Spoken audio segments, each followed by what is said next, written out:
এটি 18 কোটি মানুষের বাংলাদেশ। এখানে মুসলমান, হিন্দু, বৌদ্ধ, খ্রিস্টান সকলে সম্মানের সাথে, মর্যাদার সাথে, নিরাপদে বসবাস করতে চায়। এটি সম্প্রীতির বাংলাদেশ। এই দুষ্টরা জাতিকে বিভিন্নভাবে বিভক্ত করে, স্বাধীনতার পক্ষ, স্বাধীনতার বিপক্ষ, আবার বিভক্ত করে সংখ্যালঘু, সংখ্যাগুরু, এগুলা করে জাতিকে টুকরা টুকরা করে জাতির ঐক্যকে বিনষ্ট করে। আমরা পরিষ্কার ঘোষণা দিয়েছি, আমরা কোনো সংখ্যালঘু, সংখ্যাগুরু মানি না। এই দেশে যারাই জন্মগ্রহণ করবে আল্লাহর ইচ্ছায় আমরা সকলে সমান। ধর্ম কে কোনটা গ্রহণ করবে এটা তার ব্যাপার।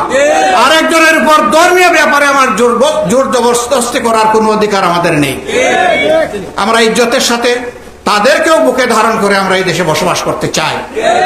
তারা এই মতলব এখন বুঝতে পেরেছেন। এতদিন তাদেরকে ব্যবহার করা হয়েছে, এই কথাগুলো বলে বলে তাদের জায়গা জমি দখল করা হয়েছে, তাদের ইজ্জতের উপর হামলা হয়েছে, তাদের সম্পদ লুণ্ঠন হয়েছে, তাদেরকে ঘর বাড়ি থেকে বিতাড়িত করা হয়েছে। আমরা বলেছি, বন্ধুরা তোমরা সাহস করো, সাদাকে সাদা বলো, কালোকে কালো বলো। দুষ্কৃতিকারী যারাই তোমাদের ইজ্জত, সম্পদ এবং জীবনের উপর হাত দিয়েছে, আজ পরিষ্কারভাবে তাদের নাম বলে দাও। আমরা তোমাদের পাশে থাকবো। সেই দুষ্কৃতি যদি আমার দ্বারা হয়ে থাকে আমারও নাম বলে দাও, কোনো অসুবিধা নেই।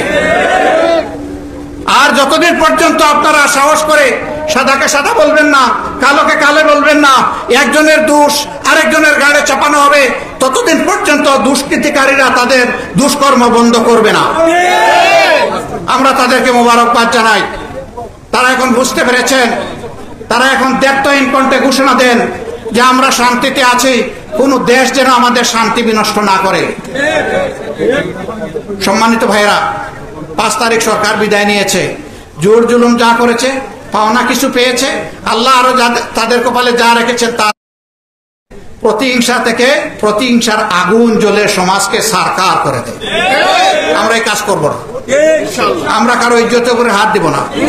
কেউ যদি দোষ করে থাকে, অপরাধী হয়, তাকে আইনের কাছে আমরা সাপোর্ট করব। আইন অনুযায়ী তার বিচার যা হওয়ার হবে, তাদের যা প্রাপ্য তাই পাবে। পুলিশ, ছাত্রলীগ, বিভিন্ন লীগ মিলে কুকের নামে আমাদের বাড়ি থেকে নিয়ে যাওয়া হয়েছে, আমাদের গরিব কর্মীদেরকে চাকরি থেকে বরখাস্ত করা হয়েছে। আমরা সকল জ্বালা সহ্য করেছি।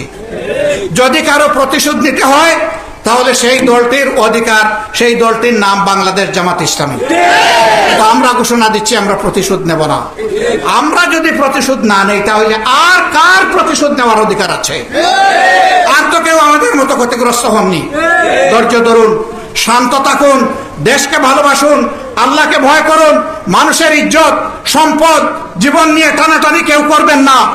আজ যে পরিবেশ পরিস্থিতির পরিবর্তন হয়েছে, কালকে এইটাও আপনার পাপের কারণে বোঝা হয়ে আপনার গাড়িও আসতে পারে। অতএব আমরা সাধু সাবধান, সকলকে সাবধান করে দিচ্ছি। এক জুলুমতন্ত্রের পরে আরেক জুলুমতন্ত্র বাংলাদেশে আমরা দেখতে চাই না।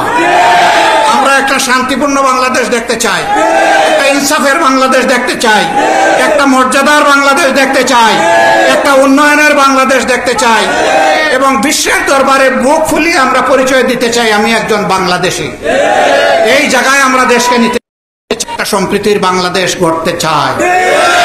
সেই বাংলাদেশ আমরা উপহার দিতে চাই। এই জন্য আসুন আমরা হাতে হাত ধরে সামনের দিকে এগিয়ে যাই। আপনাদের সকলকে ধন্যবাদ। দীর্ঘক্ষণ ধরে রোদের মধ্যে, গরমের মধ্যে আপনারা কষ্ট করেছেন। আমাদের জন্য দোয়া করবেন, আমরা যেন মানুষের পাশে থাকতে পারি, আমরা যেন মানুষের কষ্টের সাথে থাকতে পারি। আমাদের এখনকার রাজনীতি নির্বাচন নয়, ক্ষমতায় যাওয়ার অস্থিরতা নয়।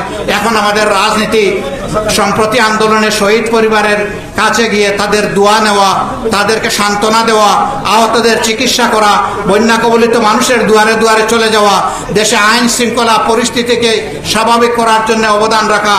যার কারণে আমরা থানায় থানায় যেখানে প্রয়োজন আমরা পাহারা বসিয়েছি। আমরা বলেছি, জুলুম আমাদের উপর করেছেন, পিছনে রেখে দিলাম, এখন বাংলাদেশকে নিয়ে সামনে আগাতে চাই। আপনারা পুলিশ বাহিনী, জনগণের বাহিনী, জনগণের স্বার্থ দেখবেন। আমরাও ক্ষমতায় গেলে আমাদের স্বার্থ আপনারা দেখবেন না, আপনারা দেখবেন জনগণের স্বার্থ। কারণ জনগণের ট্যাক্সের পয়সায় আপনার বেতন হয়, আপনার হাতের অস্ত্র কিনা হয়েছে। আপনি যে বুলেট দিয়ে আমার সন্তানদেরকে হত্যা করেছেন, সেই বুলেটও এই জনগণের টাকায় কেনা হয়েছে। আপনারা আর করবেন না। আপনারা আমাদের ভাই, আপনারা এদেশের মানুষ, আপনারা মানুষকে মানুষ হিসাবে গণ্য করবেন, মানুষকে দাস হিসাবে গণ্য করবেন না। আশা করি তাদের শিক্ষা হয়েছে, তাদের শিক্ষা হবে, আমরা সেই আশাই করতে চাই। আপনাদের সকলকে আবারও ধন্যবাদ জানিয়ে বাংলাদেশ জামাতে ইসলামী আপনাদের সাথে আছে, পাশে আছে। আগামী দিনে দেশ গঠনে আমরা একসাথে থাকবো। আল্লাহ আমাদেরকে তৌফিক দান করুন। আসসালামু আলাইকুম ওয়া রাহমাতুল্লাহি ওয়া বারাকাতুহু।